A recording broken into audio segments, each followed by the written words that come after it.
Boruto 2 Blue Vortex Chapter 32 approaches the climax of the Mamushi battle. Kawaki has reached his limit. Sarada isn't just going blind, and Boruto has fallen into despair once again. This is the worst possible future, at least for now. Kashin Koji does have a plan. He saw this future before it happened, but who will be the sacrifice this time? That is what this is all leading up to, and Ikimoto is laying the groundwork in this very chapter. So we have a lot to discuss, but of course, let's start from the top. So the chapter opens with a few random jonins just monitoring Mamushi walking throughout the village. Saiden tells them to not get in his way and to just ensure that the civilians are safe. We then see that Mamushi is still carrying on with his antics, attacking each other, and one of them says to the other that, "You want to die? Come at me. You started it." But that's when Boruto pops in and says, "Calm down, dude. You're just going to destroy yourself. You want me to tell you where Ada is?" And of course, Mamushi is excited to hear this. He's finally gonna meet his waifu. So Boruto says, "This way. Come with me." He then jets off and Mamushi follows closely behind. And of course, the rest of them follow suit. I will say that this somewhat implies that there's some mental connection between all of them, as in they can share information in real time, somewhat similar to Hashirama's wood clone, as opposed to Naruto's shadow clones where you have to release them for the data to then travel to the main body. I mean, Amado basically says this in a more complex way. He goes on to say that either each part has a shared sense of consciousness and sense of hearing, or maybe on top of each part having a different consciousness, they might also have one shared consciousness that binds them all together. So it is pretty much Hashirama's wood clones that also have a similar ability, but this one might be a bit deeper. But yeah, Boruto then proceeds to have a brilliant idea. He goes on to goad Mamushi into attacking Daemon by saying that, "Here's a piece of advice for you. It's about Ada's brother, Daemon." He tells him that he's a guard, the one that protects her. He has inhumane strength of unknown limits. He's a demon-like bastard. No matter what you guys do about Ada, you can't avoid dealing with Daemon, right? If you try to ignore him and just devour Ada, you'll end up with the full weight of his wrath. I have no idea if Boruto really means this or if he's just trying to, goad Mamushi into attacking Daemon, or if he really does believe that Daemon is this demon of unquantifiable power, which I wouldn't put past him because Daemon is literally one of the strongest characters in the entire manga. Now this is when something very interesting happened. We see that Mamushi then starts to kinda reminisce on Bug, the person he's created from. He says, "I wonder why. That shitty brat. I somehow know him very well. It's dangerous for both his palms to touch someone else. He reflects everything. That demon. Even if it's just killing intent." Now Boruto, of course, is not too shocked by this, but it's something he does report to the rest of the squad. And Ada chimes in and says, "Bug's trauma is likely to blame. The Shinju's instincts allow them to recall that." And Daemon then replied saying, "Is it cause I broke his teeth?" Which implies that Bug tried to smash Daemon's teeth in, or tried to punch him in the face at least, and that was reflected onto Bug. And ever since, Bug has been carrying a grudge. And I mean, who can blame him? Maybe dental care isn't as advanced in the world of Boruto. Who knows? But anyways, Inojin then pops in and says they're coming from all sides. The total count is around 200. They're all swarming towards you, Boruto. Now Shikamaru then says everything is going fine because he doesn't believe that Mamushi will run away because they want Ada. And of course Kawaki chimed in saying that he's not letting a single one get away anyway, so it should be fine. Now Mr. Shikamaru then pinged Sarada and asked her how many Mamushis she can take out at once with Ohirume. She then replied saying around 50 or 30, and Shikamaru then said, "Listen up, use all your resources to deplete his numbers. I'll give you a signal when he's below 50. We'll take out the rest of them with Ohirume. Until then, Sarada, you should preserve your chakra." By the way, keep this entire convo in mind for what happens later on. Now Boruto then finally arrives at Ada's location and all the Mamushis then swarm towards her. Daemon of course is on her back and they start to fly away. Now the Mamushis are still kinda crazy, so they begin to fight each other to decide which one will get to Ada first. One of them finally catches up and grabs onto Ada's leg and then of course tries to devour her, but the attack itself is then reflected onto him. Daemon then laughs and says he ended up taking my reflection anyway, but he also notes that the rest of the Mamushis aren't attacking with any killing intent, so he can't reflect any of their attacks unless his palms are touching Ada. So what this pretty much confirms is what we knew all along. Daemon has two variants of his reflection ability. One of them reflects attacks as long as he's touching someone with his palm, and the other one reflects intent.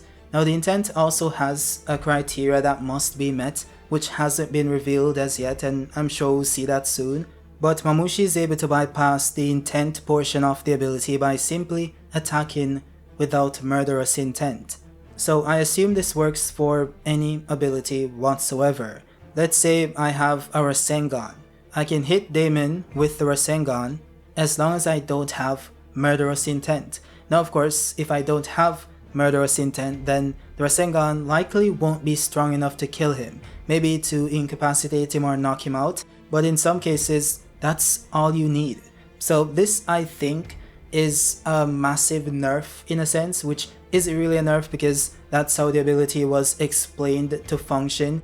Way back in chapter 75, Amado outright says that Daemon reflects murderous intent. He didn't say all kinds of intent or any intent whatsoever. He outright says murderous intent.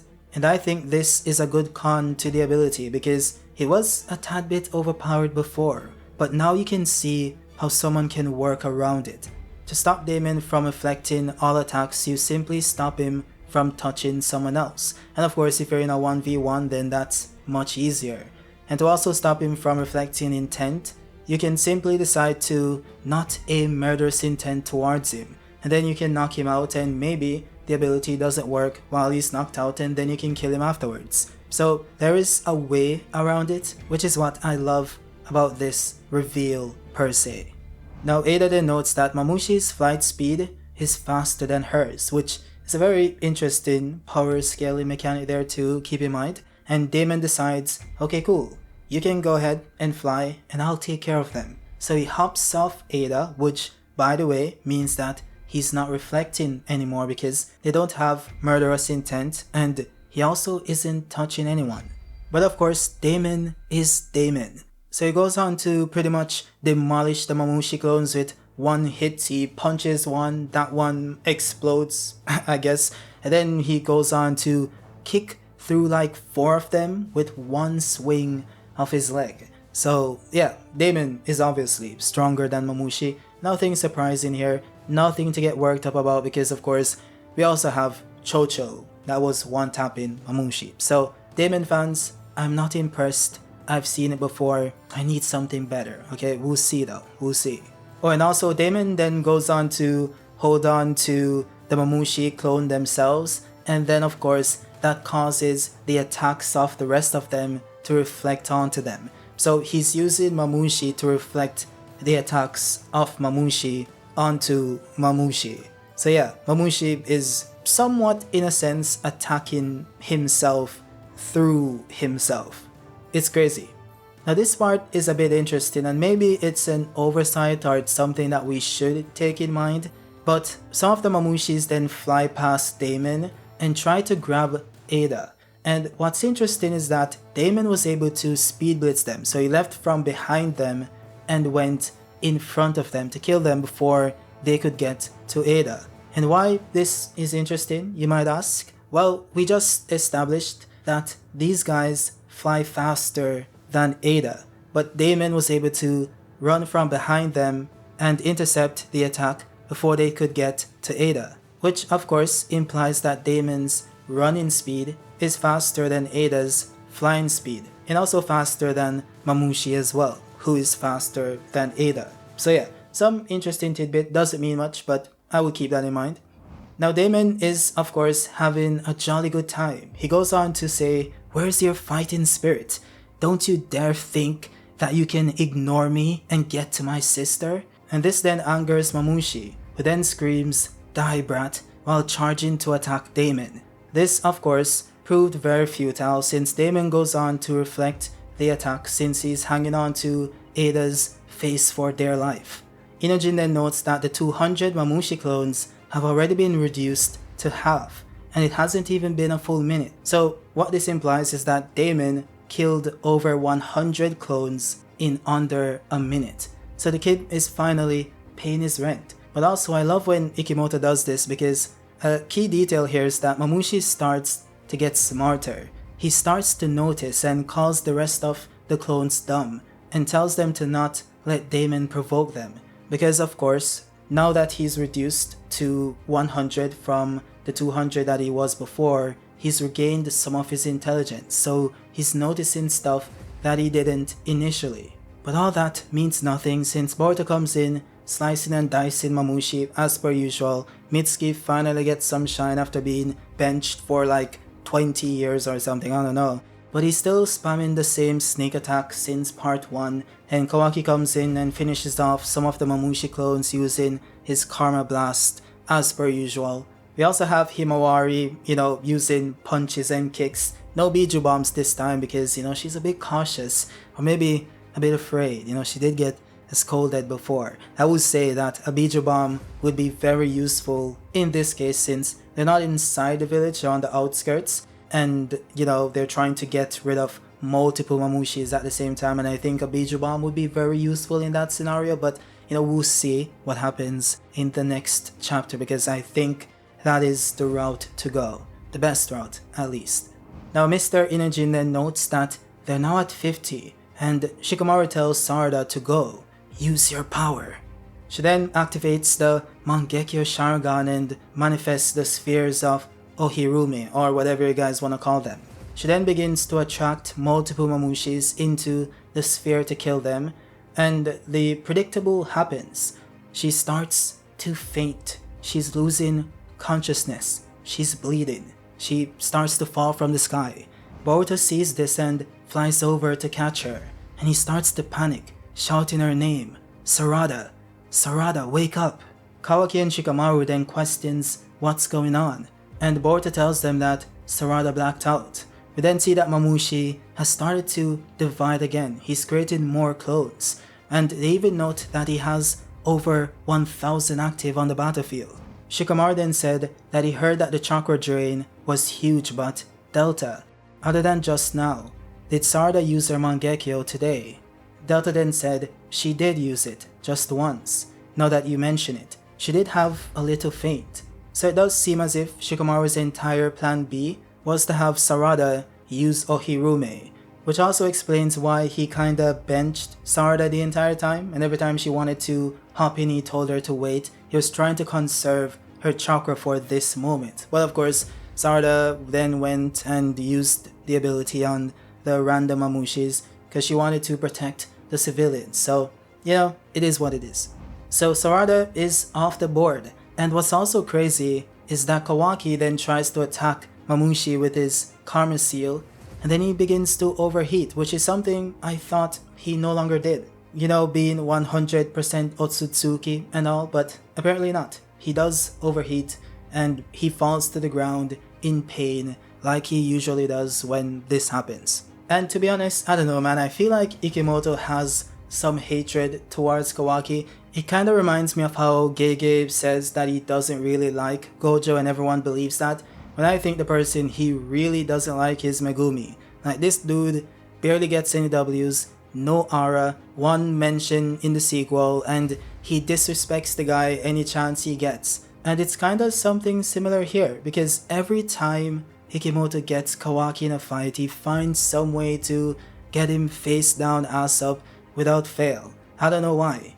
Now Delta saves him by destroying the Mamushi using the eye destructo beams whatever thing, and Himawari runs over to him screaming, "Big brother." Ada of course is on the battlefield seeing everything taking place, and she says, "Hold up, isn't this looking pretty bad?" But yeah, the chapter ends with Mamushi standing tall with the fate of the world in the hands of Mitsuki. It's very dire. Well, that is it for the chapter. It was a really good one. We do have a few reveals here and there. I do think it's very funny that Ikimoto used 4 pages to depict Sarada falling unconscious. I'm like, bro, okay, you could have used 2, you could have used 2, but aside from that, it was good. I really enjoyed it, and we'll see what happens next. If you guys liked it, drop a like. If you're new, subscribe, and I'll see you guys on the next one. Peace.